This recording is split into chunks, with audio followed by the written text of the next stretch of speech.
Hirup mah ulah loba teuing nempokkeun nikmat anu aya di batur. Tuh batur mah geus jadi ieu, tuh batur mah geus jadi itu, tuh batur mah geus bisa kieu, tuh batur mah geus bisa kitu, tuh batur mah geus boga anu gajihna saanu.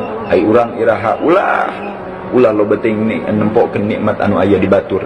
Tarimakeun jeung jalani hirup urang, karena eta nikmat terbesar anu ku Gusti Allah dipasihan ka urang.